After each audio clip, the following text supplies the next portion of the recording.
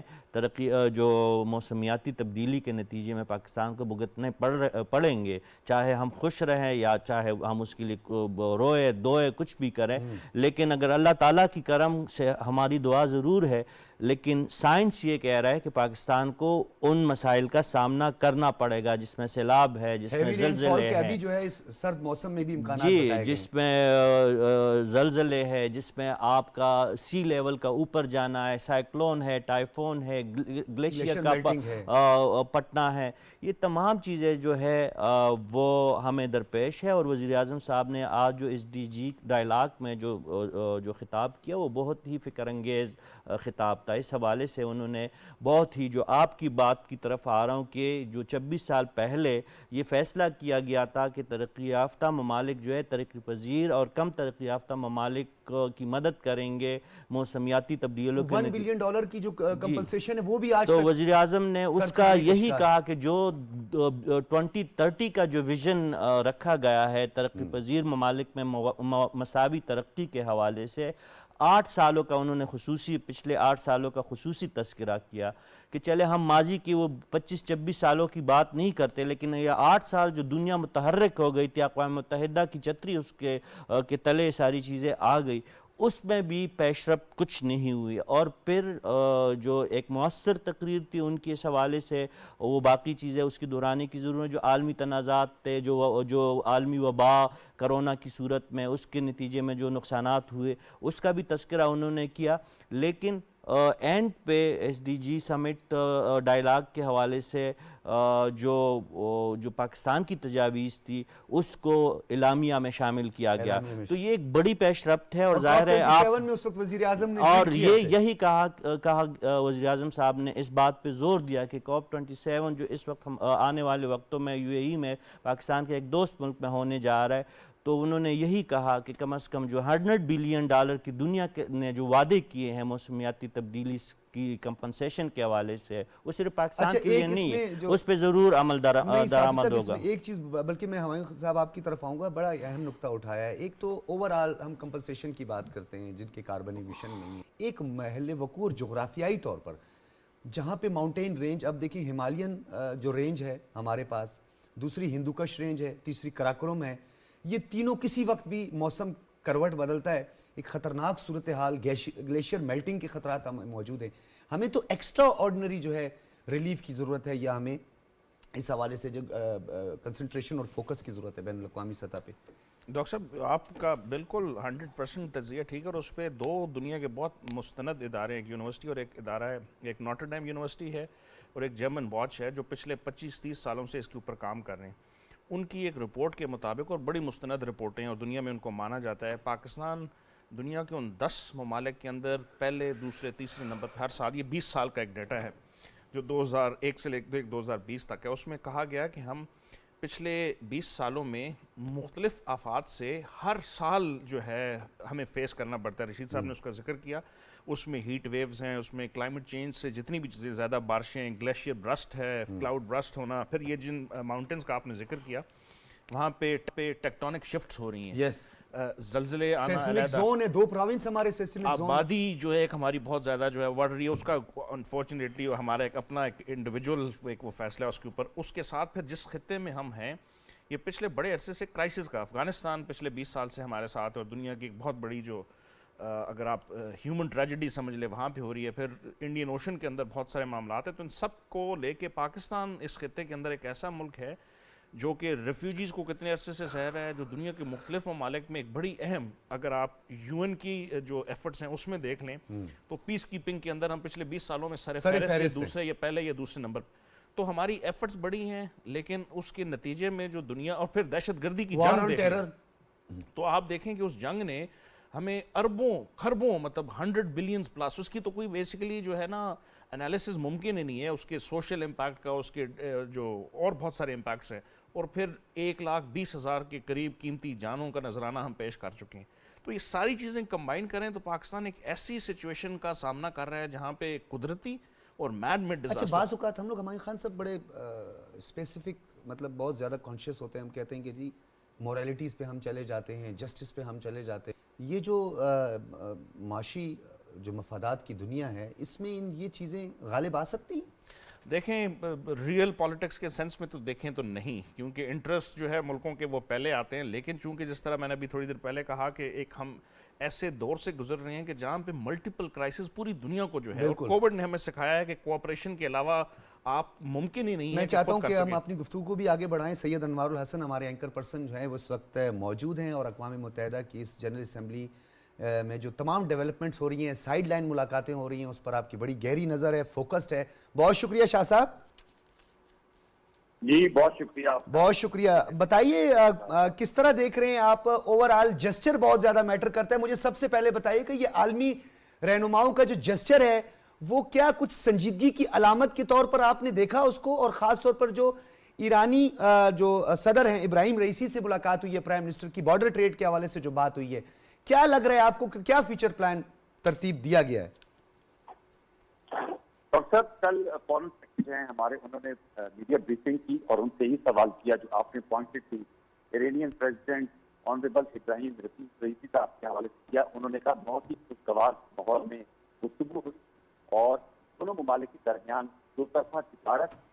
Border trade, اس حوالے سے مختلف تجاویز کا تبادلہ خیال ہوا اور ایک اچھے ماحول میں, دوستانہ ماحول میں بات چیت ہوئی ہے. ہائی پروفائل میٹنگ ایرانین صدر سے. جہاں تک آپ نے جسچر کی بات کی,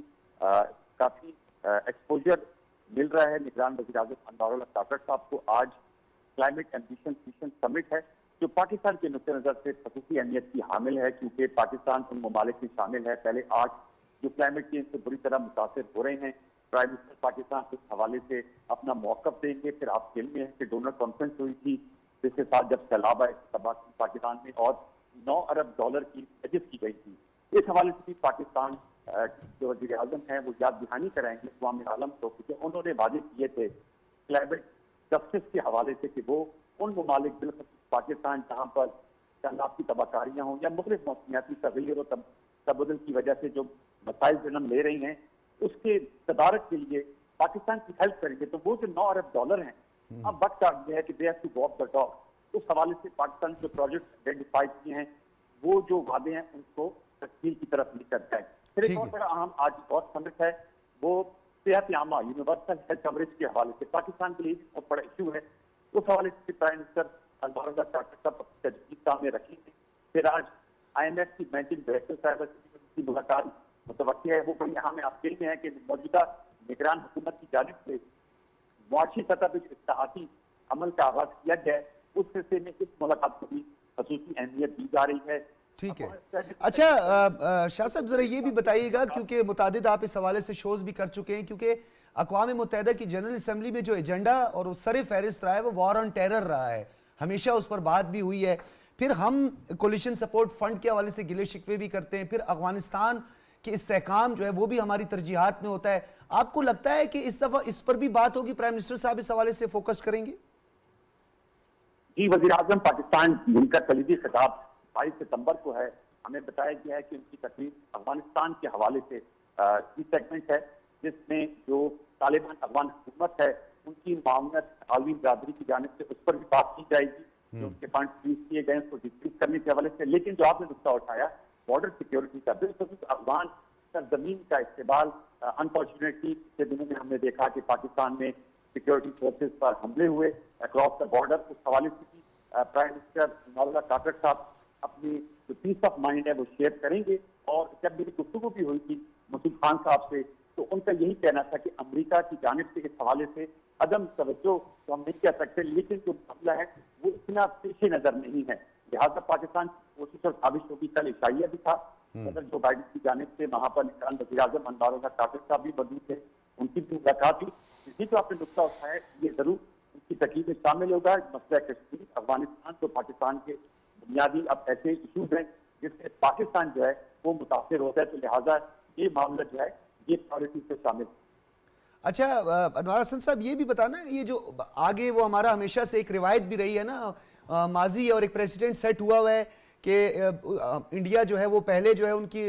سپیچ آنی ہے, پھر پاکستان کا جو ہے بعد میں نمبر آنا ہے. کوئی کنفرنٹریشن یا کوئی آپ کو اس مرتبہ لگتا ہے کہ کوئی اس طرح کا کلیش یا خدا نہ خواستہ اس طرح کی کوئی بات, کیونکہ ہم تو پیسفلی آگے بڑھنا چاہتے ہیں. دیکھیں ابھی جو حالیہ کینیڈا اور بھارت کے درمیان جو سفارتی سطح پہ معاملات ہیں اس حوالے سے بھی سوال کیا گیا. فورن سیکرٹری صاحب کا کہنا تھا کہ پاکستان تو بھارت کی اصلیت سے بخوبی واقف ہے, بلکہ جو بھارت کی جو جس طرح کا طرز عمل ہے پاکستان کے حوالے سے اس سے نبردازمہ ہو رہا ہے, لہٰذا وہ آپ پوچھا رکھیے کہ وزیر اعظم پاکستان تقریر کریں گے, اس میں تمام معاملات کا احاطہ کریں گے. بھارت کی جانب سے اس پہ جوابی رد عمل آتا ہے اور پھر ہمیں بھی رائٹ آف رپلائی ہوتا ہے. تو وہ جو سفارتی سطح پہ پاکستان اور بھارت کی یونائٹڈ نیشن جنرل اسمبلی میں, کیونکہ ہم ہمیشہ اصولی طور پر مسئلہ کشمیر کو اٹھاتے ہیں اور وہ اس کے حوالے سے پاکستان کے حوالے سے جو منفی بات ان کے ذہن میں اس کو سامنے لے کر آتے. تو یہ جو ایکسچینجز ہیں وہ تو پچھلے سال جو ہے ہر سال ہوتی ہیں. تو obviously it's writing on the wall. وزیر اعظم پاکستان کے حوالے سے بہت کلیئر ہیں, بہت کلیئرٹی ہے اس حوالے سے. میں یہاں بھی آپ کی, کیونکہ آپ کو آپ نے کونا مشق ضرور توجہ مبذول کراؤں گا کہ کل پرائم منسٹر انوار اللہ کاکڑ صاحب کا بڑا اہم انٹرویو ہوا واشنگٹن پوسٹ پہ, ان سے سوال بھی کیا گیا 9 مئی کے حوالے سے. ان کا جواب بہت اچھا تھا. انہوں نے کہا کہ 9 مئی کا واقعہ تھا وہ ریڈ لائن کراس ہوئی تھی پاکستان میں, اور انہوں نے اس سے کہا کہ کیپٹل ہل پہ جب حملہ ہوا تھا تو وہ ان کے لیے پاور سینٹر ہے امریکہ کے لیے, اس کے حوالے سے صدر ٹرمپ اور ان کے حامیوں کے خلاف جو کارروائی ہوئی, تو اس میں انہوں کا یہ کہنا تھا کہ جو بھی جس ملک کی سوورینٹی اور ریڈ لائن کو کراس کیا جاتا ہے اس حوالے سے وہ جوابی رد عمل آتے ہیں. ان کی اور بھی انٹریکشن ہیں پرائم منسٹر کی, اس کے علاوہ امریکی تھنک ٹینک کے دورے بھی متوجہ ہیں. تو میرے خیال میں بہت اچھا ایک موقع ملتا ہے. یہ تو آپ نے بہت اچھا پوائنٹ سید انوار الحسن ریز کیا, بہت ہی اچھا پوائنٹ کہ اگر کیپٹل ہل پر حملہ ہوتا ہے تو پھر وہاں پر پھر ہمارے جو یہ ہیومن رائٹس اور انسانی حقوق یہ ساری چیزیں یاد آ جاتی ہیں. یہ تو بڑا ایک اچھا کاؤنٹر اسٹریٹجی رکھی ہے. جی, یہ انوار اللہ کاکڑ صاحب ہمارے جو آنریبل پرائم منسٹر ہیں, انہوں نے ایک سوال جو ان کے بڑے مشہور جرنلسٹ ہیں وہ انہوں نے جب یہ نقطہ اٹھایا تھا, سوال کیا تھا, اس پہ جوابی رد پر آنریبل پرائم منسٹر انوار اللہ کاکڑ صاحب کا ظاہر تھا. میں نے کہا میں آپ کے ساتھ شیئر کروں کہ یہ اس طرح کی جو گفتگو ہے سے جو منفی تاثر پاکستان کے حوالے سے انسانی حقوق یا دیگر معاملات بھارت یا پاکستان مخالف لابی کی جانب سے کھڑا جاتا ہے, یہ ایک بڑی اچھی اپرچونٹی ہوتی ہے کہ سمٹ کی سائڈ لائنز پہ اس کو ظاہر کرنے کے لیے ایک اچھا کاؤنٹر نیریٹو جو ہے وہ سامنے لایا جائے. ٹھیک ہے, مجھے لاسٹ میں انوار حسن یہ بتائیے گا کہ کوئی ایکسپیکٹڈ میٹنگ آپ جو سمجھ رہے ہیں, کوئی بڑا بریک تھرو آپ کو کوئی نظر آ رہا ہو, یا آپ کو آنے والے دنوں میں سائیڈ لائن پہ کوئی ایسی ملاقات کہ جس سے ہم یہ سمجھ سکتے ہیں کہ جی کہیں نہ کہیں کوئی برف پگھلنے کے امکانات بھی ہیں. ڈاکٹر سجاد بخاری صاحب یہ سوال میرا نیبر کی طرف اشارہ ہے, کہہ دیتا ہوں آپ کو. جی بالکل, میں آپ کی بات سمجھ ہوں. ان سے جب یہ سوال کیا گیا تو انہوں نے یہی کہا کہ ہماری جانب سے بھی کچھ ریکویسٹ لانچ کی جاتی ہیں, ہمیں بھی کچھ ریکویسٹ آتی ہیں, لہٰذا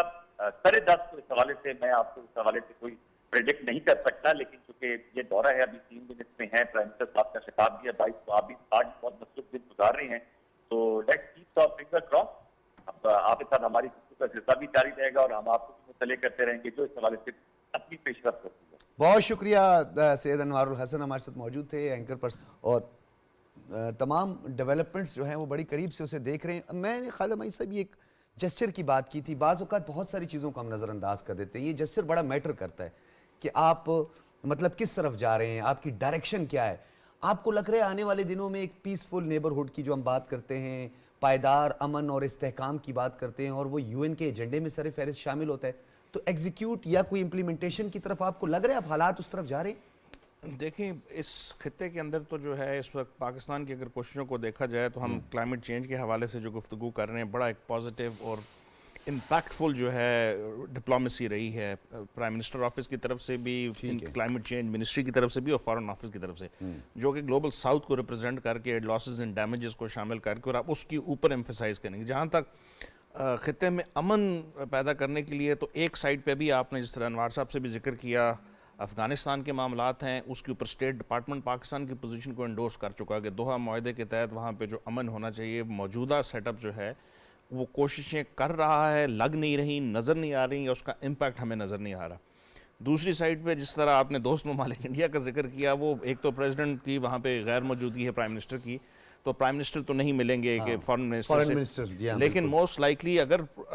کوئی آئس بریک ہوتی ہے تو وہ بھی مجھے نظر نہیں آ رہی، کیونکہ ہمارے فارن منسٹر کی ابھی تک کی بڑی اہم میٹنگز ہو چکی ہیں سعودی عربیہ کے فارن منسٹر کے ساتھ، یو اے ای کے فارن منسٹر کے ساتھ، ناروے کے ساتھ، ڈنمارک کے ساتھ، اور بہت سارے ممالک کے ساتھ، اور او آئی سی کے اندر پیلسٹائن کا جو گروپ آف 6 ہے اس کے اوپر میٹنگ ہوئی. تو پاکستان نے تو اپنی ڈپلومیسی کو واضح کر دیا کہ ہم چاہتے ہیں. ہم تھوڑا آگے بھی بڑھتے ہیں. رشید صافی صاحب، ایک بڑا افسوسناک ثانیہ واقعہ ہم کہہ سکتے ہیں، اور اس پر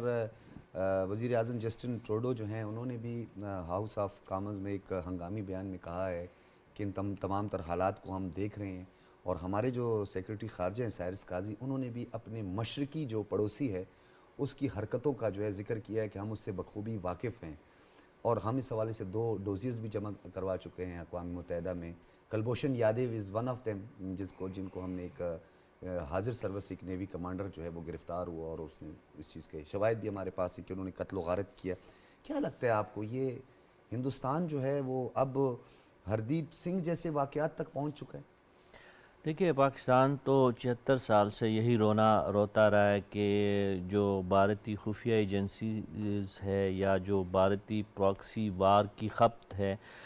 وہ بہت پرانی ہے اور بہت خطرناک ہے، اور شروع دن سے پاکستان بھارت کا یہ چہرہ دنیا کو دکھانے میں مصروف رہا ہے، اور پاکستان کافی حد تک اس میں کامیاب بھی رہا ہے. اب افغانستان نے پراکسی وار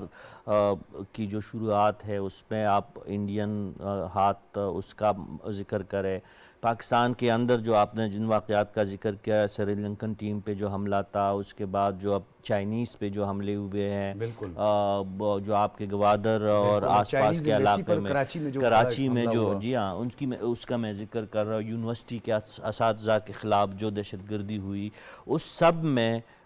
جو اسپیشلی جس علاقے سے آپ کا تعلق ہے، وہ بات تو کسی سے پوشیدہ نہیں ہے کہ وہاں پہ دہشت گردی کے 99% واقعات میں بھارتی خفیہ ایجنسیز کا ہاتھ ہوتا ہے. لال قلعہ میں وہ خود اس چیز کو ایڈمٹ کرتے ہیں اور بڑے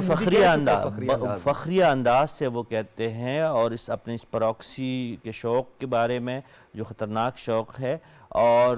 اس کے حوالے سے جو باقی ممالک میں دہشت گردی کے واقعات جو کرواتا ہے. چلے پاکستان کے ساتھ تو ان کا ایک درینہ تنازع ہے، ہم مان لیتے ہیں. چین کے ساتھ وہ ایگریشن دکھا رہا ہے. لداخ کا مسئلہ آپ دیکھیں، آپ اروناچل پردیش کا، آپ اس کا جو ایک قضیہ ہے چین اور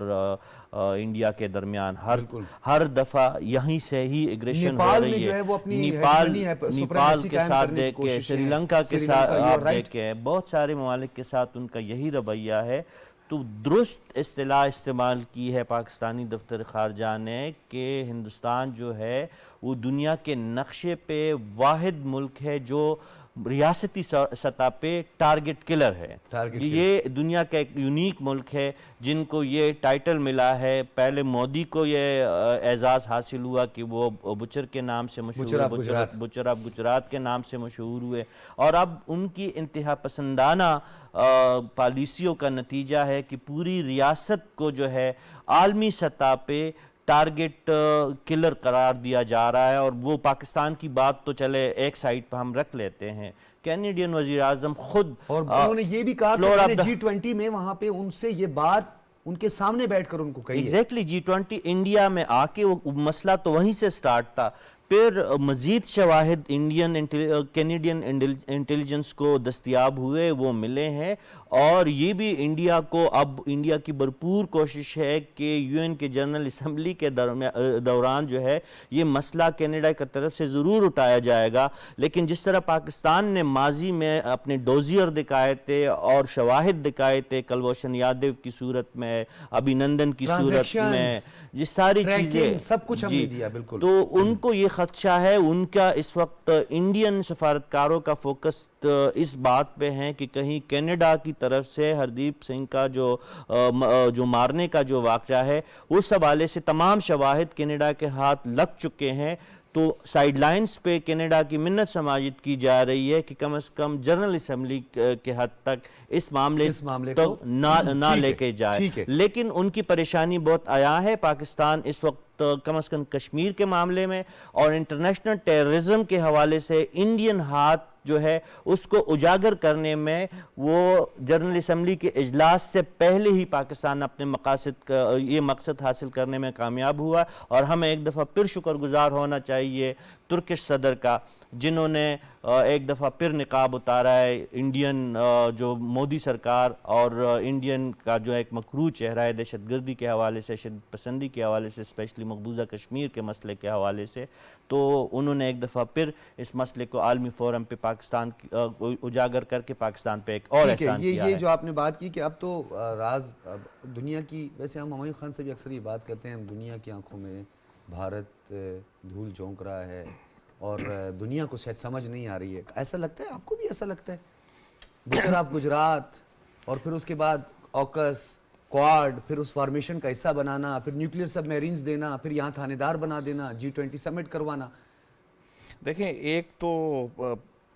ریئل پالیٹکس کے اندر انٹرسٹ جو نیشن سٹیٹس کے وہ پہلے آتے ہیں, اور پھر جو یونائٹڈ نیشن کے جو یونیورسل پرنسپلز ہیں ہیومن رائٹس کے, وہ کبھی کبھی پس پرد چلے جاتے ہیں. لیکن جو آپ کا سوال ہے اس میں ایک سلور لائننگ یہ ہے کہ پچھلے چند سالوں سے کنٹینیوسلی, جس طرح ابھی رشید صاحب نے پریزیڈنٹ ایردوغان کا ذکر کیا, 2020 کا ان کا جو پری ریکارڈڈ میسیج تھا اس میں انہوں نے کشمیر کا ذکر کیا, 21, 22 اور یا اب 23 میں, تینوں سالوں میں مسلسل ان کی طرف سے. اس کے علاوہ باقی ممالک کی طرف سے بھی OIC کی جو مختلف جو کمیٹیز تھیں جو کشمیر کے اوپر تھی, وہاں پہ اس کا جو ہے ذکر ہوا.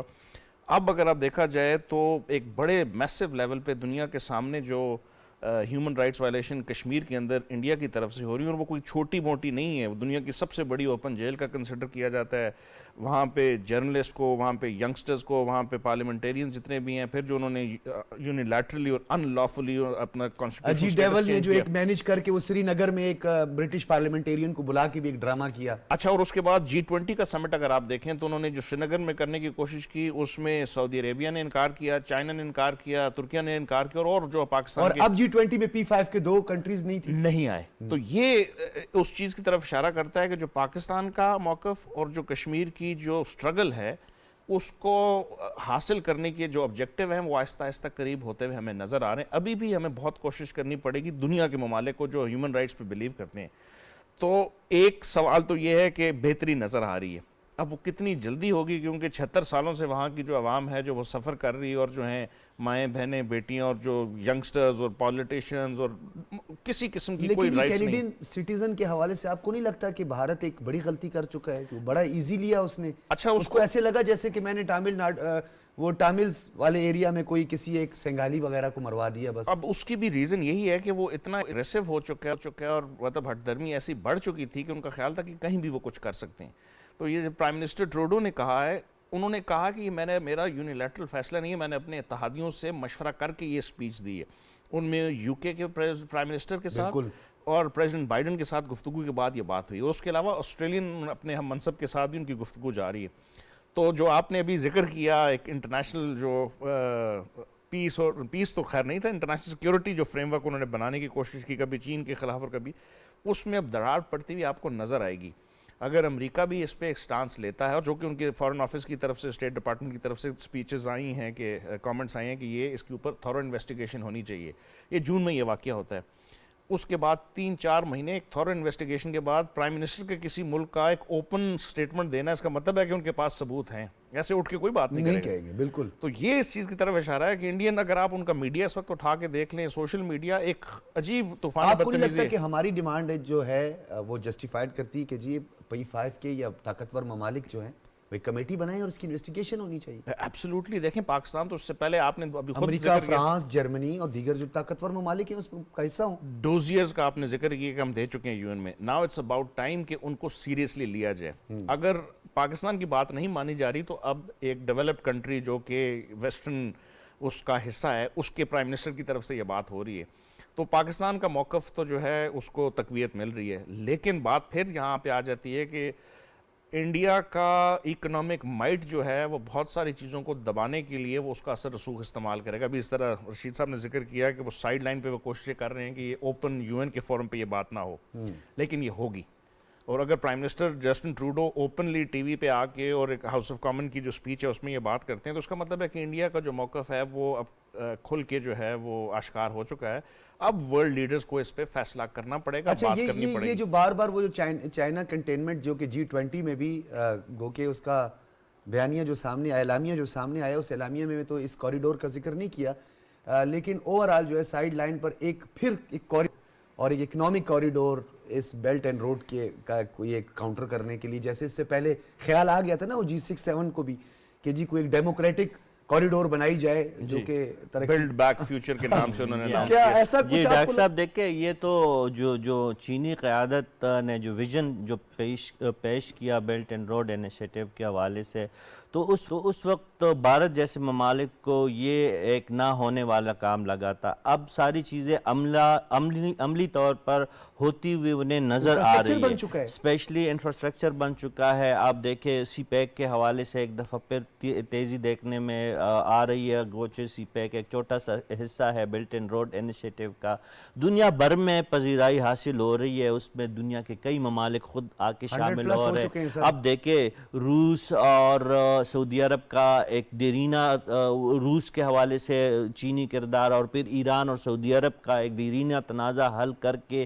ان کو اس پروجیکٹ کا حصہ بنانا, اور اس گلوبل ساؤتھ کے حوالے سے جو چین کی اپنی ایک پالیسی ہے, اور انہوں نے ایک جو چینی جو اس منصوبے کو ڈیٹریک کرنے یا چینی ترقی کا پہیہ روکنے میں بھارت کا تو وہ کردار اتنا زیادہ اہمیت چین اس کو نہیں دیتا. اس کا سب سے بڑا دشمن جو عالمی سطح پہ امریکہ میں ہے. ابھی امریکہ کو بڑا کل کے پیغام چائنیز دفتر خارجہ نے دے دیا ہے اعلیٰ سطح پہ کہ تائیوان کے معاملے پہ جب ریڈ لائن کی ذکر تھوڑی دیر پہلے ہو رہا تھا تو چین نے تائیوان کو پھر ماسکو سمٹ کیا ون چائنا کی جو پالیسی تھی, اور اس میں خصوصی طور پر یہ ذکر چینی قیادت نے امریکہ کو مخاطب کرتے ہوئے کہا کہ یہ ہماری ریڈ لائن ہے, اس سے آگے نہیں بڑھنا. تو آپ کی بات بالکل بجا ہے کہ بھارت جیسے ممالک کی خواہش ہے اور کوشش ہے کہ بیلٹ اینڈ روڈ انیشیٹو ہو یا چینی قیادت کی جو ان کی گلوبل سیکیورٹی انیشیٹو ہو. اس لیے تو لداخ میں اور جو باقی سرحدی تنازعات کے حوالے سے جو ان کے جو چین نے بھی حالیہ دنوں میں وہ بھی نقشے جاری کر دیے اور انڈیا کو بالکل لال جھنڈی دکھا دی, اور لال جھنڈی بھی وہاں پہ انہوں نے استادہ کر دی. رشید صافی اس دن پینل میں بھی میں بیٹھا تھا, کوئی پینل ڈسکشن ہو رہی تھی, تو جو انڈین پینلسٹ تھے وہ بڑے ایگریسو نظر آئے تھے. ان سے میں نے ایک سوال کیا تھا, اس پہ وہ تھوڑا سا سٹ پٹا گئے, وہ جواب نہیں دے پا رہے تھے. میں نے بولا اس G20 کو چھوڑیں, آپ مجھے بتائیں آپ کی نیچرل الائز کے نام بتا دیں جو اس وقت آپ کے ہیں. بالکل آپ کی بات, خود ہندوستان کے لیے مودی ایک خطرہ بن گئے. ایک وقت تھا جو کینیڈا بھارتی امیگرنٹس کے لیے سب سے بڑا ڈیسٹینیشن تھا, اور اس وقت بھی یہ جو سکھ برادری وہاں پہ ہیں, جو اعلیٰ عہدوں پہ, جو صدر کے بعد جو بڑا عہدہ ہے وہ بھی ایک سکھ نژاد جو ہے سکھ مذہب سے تعلق رکھنے والے ایک شخصیت کے ساتھ وہ کینیڈین سٹیزن ہے, لیکن وہ سکھ برادری سے ان کا تعلق ہے اور انڈین نژاد شخص ہے. وہ ایک وقت تھا کہ دنیا نے سمجھا تھا کہ شاید جو بھارت کا جو مین پاور ہے وہ واقعی اس وقت دنیا میں امریکہ ہوا, یورپ ہوا, ان کی کافی اہمیت ہے, علم و ٹیکنالوجی میں ان کی کافی, عام لوگوں کی میں بات کر رہا ہوں. لیکن جو رویہ مودی کا ہے, جو ایک فاشسٹ ذہنیت کا حامل رہنما ہے, اس کی پارٹی کی بنیاد ہی فاشزم پہ ہے. اس نے بھارت کے اس چہرے کو جو ہے جو انہوں نے ترقی کا اور تعلیم و تربیت کا انہوں نے اپنے چہرے پہ ڈالا تھا, اس کو ہٹا دیا, اور اس وقت دنیا بھر اس بات پہ متفق ہے کہ وہ ایک دہشت گرد اور ٹارگٹ کلر ملک ہے. بہت شکریہ ہمایوں خان, رشید صافی صاحب, آپ دونوں حضرات کا بہت شکریہ. ناظرین آپ نے گفتگو سنی, اپنے میزبان کو دیجیے اجازت. اللہ حافظ.